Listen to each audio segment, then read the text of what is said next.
Hey, hey. Um, Welcome back to Tea with Bree. I think it's been a minute. I'm gonna be honest, I don't remember the last time I recorded one of these, but I feel like it's just been a while. Maybe it hasn't been. I might just be a little bit loopy. Ooh, okay. Sorry, looking at my tea. So, let me just show you my mug, because I'm using the Christmas mug again. Mostly because I just like the size of it. It's a pretty good size mug. Holds a lot of, I wonder if it tells me how much liquid it holds. It does not. But it holds a lot of liquid, so you get a lot of tea out of it. Pardon my being distracted. I just need to like stir it a little bit. I don't really know. I didn't think this through. Well, it hasn't been steeping for very long, so let's just I'm stirring it. Listen, let's not talk about what I'm using to stir it, okay? Anyway, the tea for today. Actually, this is exciting. So, I got a subscription to Sipspy. And I think it's Sipspy, but I like to call it Sipspy because I don't know, that sounds like more fun. I don't really know. But anyway, so I got my first box from Sipspy, or Sipspy, whatever you want to call it. Can I tell you guys a story really quick about the lighting? So where we live, they have this like track lighting in parts of the apartments. And when we moved in here, they're like, oh, don't worry about it. Like, we got all these bulbs, so we'll replace them whenever you need to. And I'm like, okay, but mine keep like dimming and brightening and dimming and brightening as they please, and I don't really get it. And they were like, oh, that's weird. We've never heard of that before. So they come over and they check them out, and they changed out 2 of the systems. And they're like, oh, it was the light bulbs. But for whatever reason, they never changed the 3rd one. So you'll see the light kind of like dim sometimes. Whatever. It doesn't really bother me, but I think it bothers the camera, so whatever. Anyway, back to Sipspy.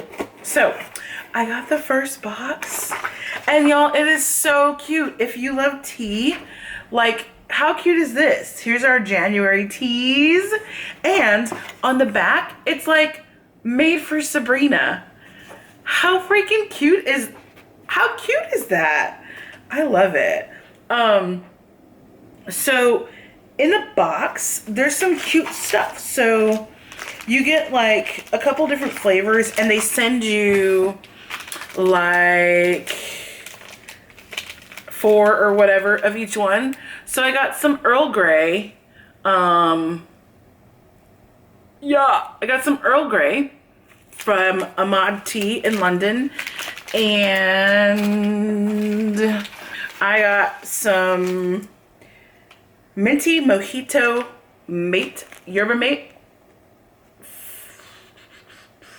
It might focus. From, what is that? What's it called? Tea Kitten? Yeah. So got that one, and this is loose. And they give you this little baggie, and it has disposable tea bags in it, which is like the freaking cutest thing I've ever seen. And I'm pretty sure there's way more disposable tea bags than loose tea there is in there. Which means I can take some of my own loose teas, and like if I want to, go somewhere with it or whatever. And then there's this, which is, I'm not really sure. So I guess it's a tea concentrate. It's a green tea by IE. Ooh, I don't know. Green tea by IE. It's there we go. So it's like a tea concentrate. So it's like a packet of liquid, and it says to just dump it into 10 to 16 ounces of hot or cold water. So you can do it as hot or cold. And I thought about doing this one because it's peach tea. I thought about doing this one today, but I think this would be fun in the office, and I think I'd like to have it as a cold tea instead of a hot tea. Which, like, in the summertime, y'all, we might change tea with Brie to being cold tea. We'll see. And then there's a little there is a little thing in here about Ahmad tea, which is the first one I showed you that made the Earl Grey. And it tells you that, okay, maybe I lied. I thought I read somewhere in here. No, maybe it's on here. Maybe it's on this one. Oh, here it goes. It's on this one. It says Ahmad Tea is a British family business with a long tradition. They supply tea for the royal collection, including Buckingham Palace.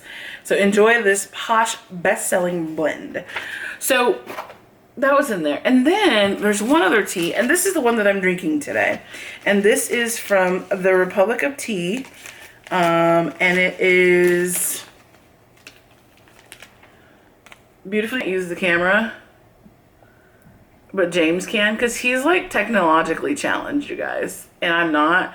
But I cannot make the camera work, so I need to go to camera school or something. But Good Hope Vanilla. That's what I'm drinking. I haven't taken a drink yet, so let's see. It smells really good.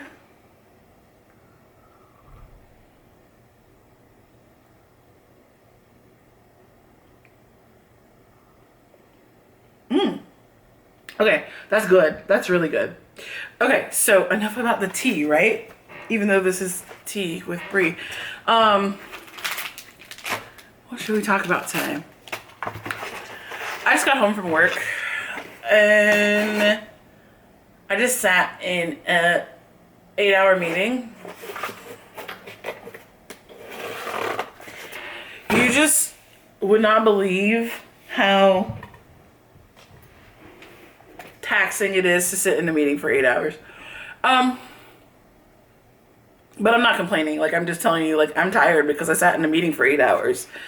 So, work. Let's talk about work. So, I don't think we've talked about work in a long time. Since, like, right before I was leaving that other horrid job. Yeah. I mean, I'm not going to get into too much detail, but like, I know I didn't say really anything while I was still working there, and it's probably like a little bit weird that I keep harping on this, but but like, I don't think you guys understand how it like mentally affected me working there. Like, so it was my boss. Like, she was the problem. She treated not just me, but I'm only going to focus on me because I don't want to speak for other people. But she treated me like I was a child. And honestly, I think I might be older than her, which is like, it doesn't really matter what my age is, but like, this is like work. This isn't a professional environment. We are all adults here. And it's just like nonsense that you would treat someone like they are a child, like they're in kindergarten somewhere. And it's not like, it's without cause. It's not like I did something that showed that I'm not a trustworthy professional person. Like, that's just how she decided she was going to be from day one. And I think a lot of it has to do with her own insecurity.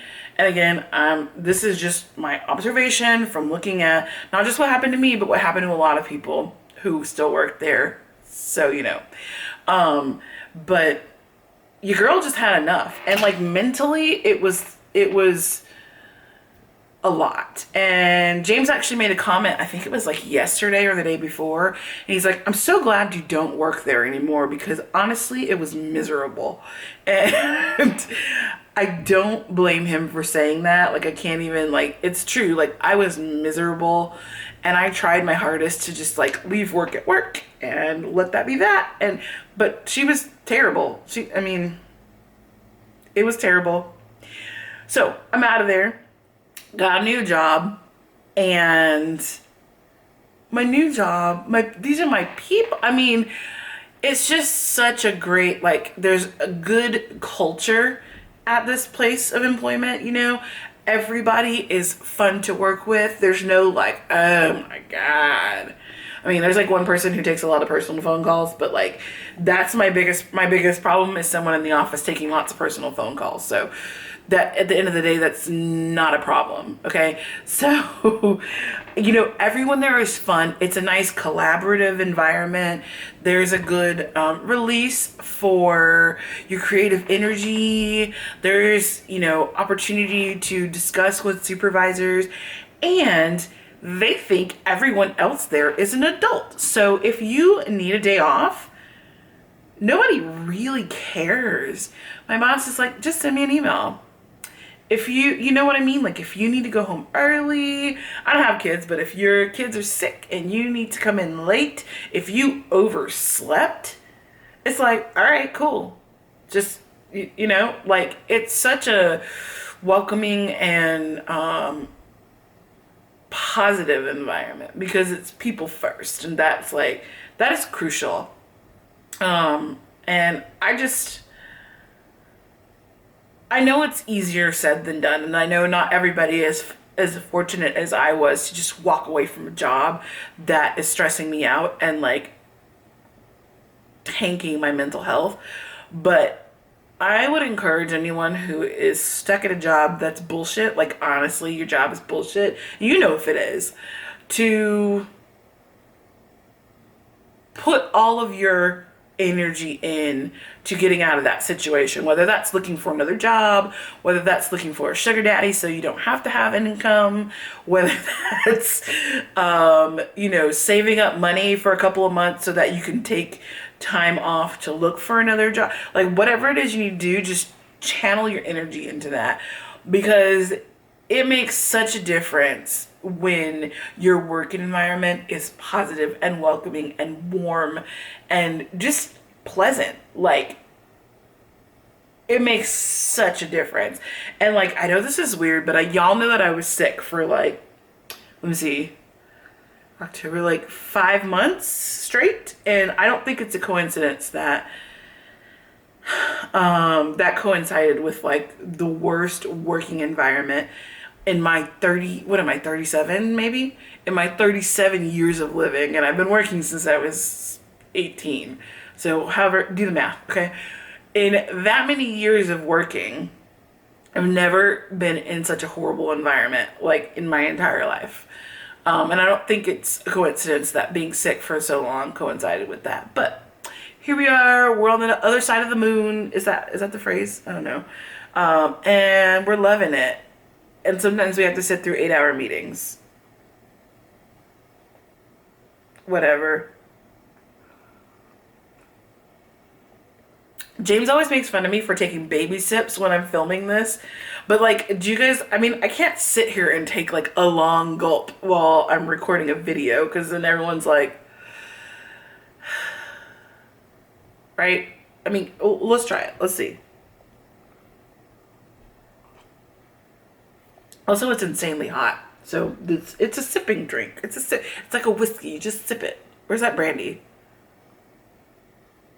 I don't know. I honestly just tip back shots of everything. So, yesterday was my first day back to school for the semester. I'm taking epidemiology and program planning, which is actually, as my professor put it, it's like something that people who go for their Masters of Public Health, it's a class that they normally take. But it's all about, government program planning, like health and nutrition programs. So like WIC, and like, it's kind of like if you want to be like the director or a supervisory level at like a WIC or I'm trying to think of other government, like, so like DPI and the school system, things like that. If you want to be on the like management level of that, this is like a course that you absolutely have to take. And I have read part of chapter 1, and I can already see how beneficial this class is going to be, although it sounds like it is an insane amount of work. But I'm excited. I'm excited because I'm that much closer to graduation. Because I love the teacher who teaches program planning. Like, she's my favorite person at that college, and I'm so glad she's there.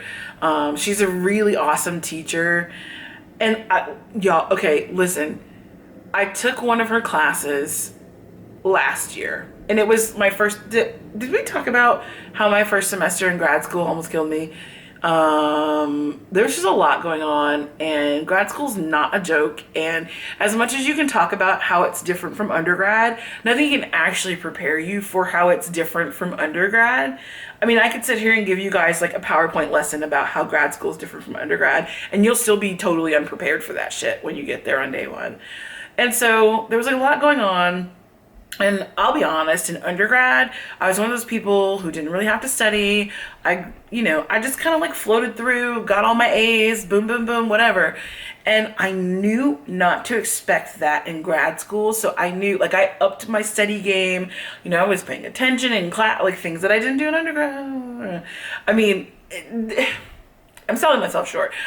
I paid attention, but I just didn't have to study because the content came easily to me. It was easy for me to remember something after reading it one time, right?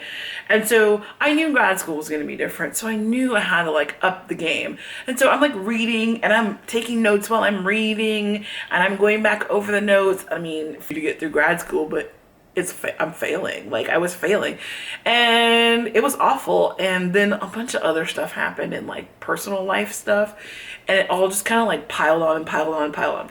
Anyway, so I'm in this professor's class. I probably should have muted my phone before we started this. Anyway, I'm in this professor. Let's call her Professor K.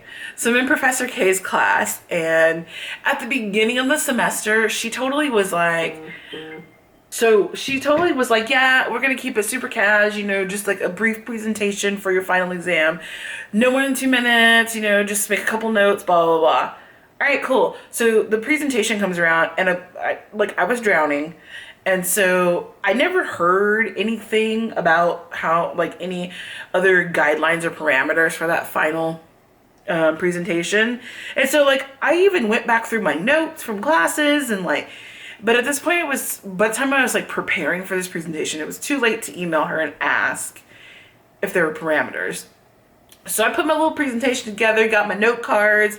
She was like super cash, and she said on the first day that we didn't need to have a PowerPoint. So I'm like, got this. I got like 5 little note cards. We're going to briefly go over this. It's going to be cool. I walk into class. Everybody has a PowerPoint. And I'm like, didn't she? Y'all don't know how to follow directions, right? So I'm like, whatever. I'm cool. I'm chilling in the back. And then she gets to me and she's like, Sabrina, did you send me your PowerPoint? And I was like, oh, I didn't make one. Totally like cash. Like, I didn't make one. I'm thinking like, yeah, bitch, like I paid attention, I followed the directions. She's like, okay. So then I get up there with my little note cards and I'm literally reading from these note cards. Like I don't usually need note cards when I'm presenting, but this time, like I said, I was kind of mailing it in. I was on the verge of the brink of mental exhaustion. And so I was reading from my note cards. Literally, I go home from that class and there was like one outstanding thing for her class that needed to be done. And I'm looking through my email because I was trying to find the rubric for it. And so I'm looking through my email, don't find it. So I search her name in my email and up pops this email that I haven't read. And I'm like, now when did she send this? So I open it up and I'm like, scanning it. And here she has the guidelines for her final presentation. What are the 2 things that she said for the guidelines? 1, she said, please make a PowerPoint. And then 2, she said, do not read from note cards. Like, how insane is it that she specifically said, do not read from note cards? And what did your girl do? And I was super smug about not making a PowerPoint either. That's real tea, because I'm surprised she didn't recommend me from removal from the program. She's my advisor. Anyway, we somehow worked through it, and she didn't hold a grudge, and I'm in her class again. She's still my advisor. She's still super nice to me. I don't know how or why, because that was a dick move. Even though I did not, like, Scouts on, I don't even know. I did not do that on purpose. It was blatant disregard for her class. And so now I'm like obsessively checking my email to see if Professor K emailed me or not. She has not yet. But I got to be on top of my game this year because I got to show her that was honestly an accident and not just like the way I behave. Anyway, why was I telling you this story? I don't know. I'm in her class. She's my favesies. So I gotta knock it out of the park. Like, I have to do so good in this class. Like, I have to get like an A++. And it's a 7-point grading scale. So y'all wish me luck. Because I don't want her to have a negative feeling about me. At one point, she actually called me one of her favorites. So I want her to keep that like impression, even though I royally fucked up that one semester in her class. So I kind of have like something else that we could talk about, but I think I'm gonna save it because you just saw me like peep up and see how long I've been recording, and it's been a while. So I don't want to like dive into another topic right now.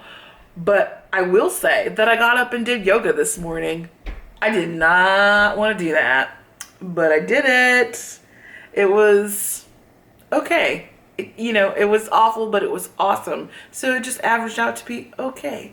My plan is to do at least 3 days a week of yoga. And so the other thing I was going to talk to you about is scheduling.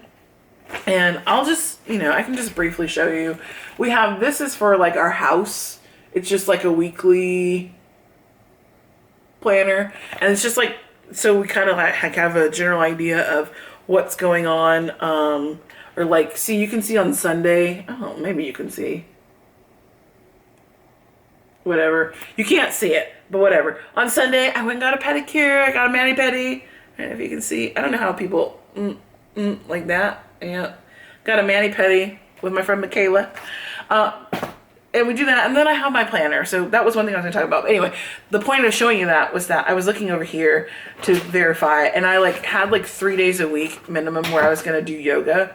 And then we'll see about the other days what I want to do.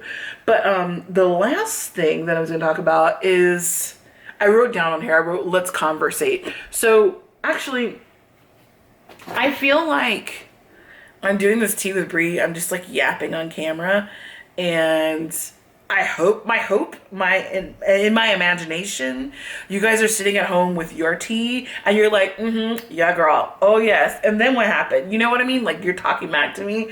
Cause I swear, like, this is probably like admitting my crazy to people, but I swear that's what I do. Like, I'll be watching someone's video and I'm like, oh yes. Like, what? Oh, okay. And I'm like, oh girl, where'd you get that? Like, yeah.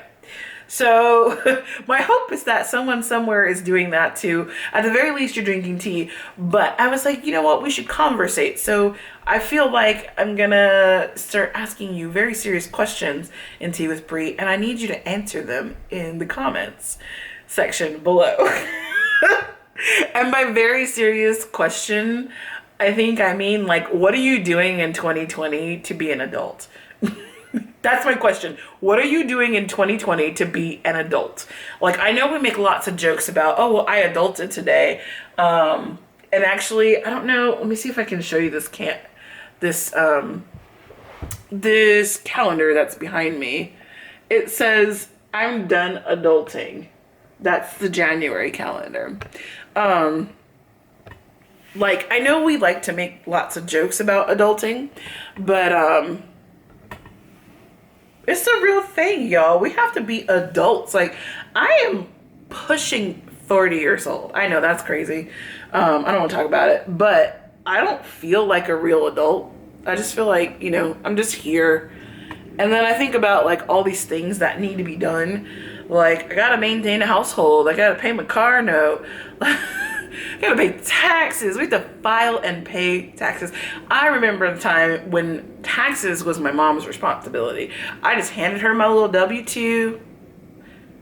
See, okay, here's how much of not an adult I am. Is it W-4 or W-2 that you get? I think it's W-2. Hold on. Yeah, see, my mom taught me this. So you do the W-4 before you pay taxes, right? So I used to just get that W-2 and drop it off at my mom's house, and she would do my taxes, tell me where to sign, tell me how much money I owed for TurboTax, and boom, bang, bang, you're done. And then a couple months later, I would get that direct deposit. Now I'm like a real adult. I have to corral all these W-2s that I have from various jobs and school. and my husband does the taxes, and then we owe money. God, like, what kind of life is it? I mean, nobody wants to be an adult, but I am just kind of like taking charge of my life. So it was a lot easier when I was single because I had so much free time on my hands, because I could like do whatever I wanted whenever I wanted. And it was fine if I like came home from work and slept from like 6 to 10 and got up and ate a piece of bread and went back to sleep. But like, it just doesn't work that way when you're married. So I consider that like super adult status. I mean, okay, I don't want this to sound bad. I don't want it to sound like I'm saying if you're not married, you're not an adult. But like, things are just more complicated. And for 2020, I'm taking charge of my life schedule. So I am keeping track of what I'm supposed to be doing and what I'm supposed to be doing. I made a like half-hour breakdown schedule for the mornings and the night times during the week, because I'm just kind of all over the place. I go to bed at like 1 o'clock in the morning. I get up at 5. I like fall asleep at my desk drinking coffee. Like, I don't really fall asleep, but you know what I mean. Like, it just feels like I'm constantly spinning in this wheel, and there has to be a better use of my time. So I'm trying to just keep myself accountable for that. So I've like charted out when I'm gonna do what I'm gonna do. And so that's kind of like my task for 2020, is to be an adult about my schedule and stop acting like I'm still 16 or even 20, when I could party all night and work all day and then take a little nap and rinse repeat. So that's my thing. So tell me in the comments, what are you doing in 2020 to be an adult? I just want to know. We can talk about it. We can talk about your answers next time or what have you. I'll probably just be responding to you in the comments. I don't know. I just want to know, because maybe there's something that I should also be doing that you're doing, and I can make a better me for 2020. And by the time we get to 2021, we might all be actual adults. Yeah. Okay.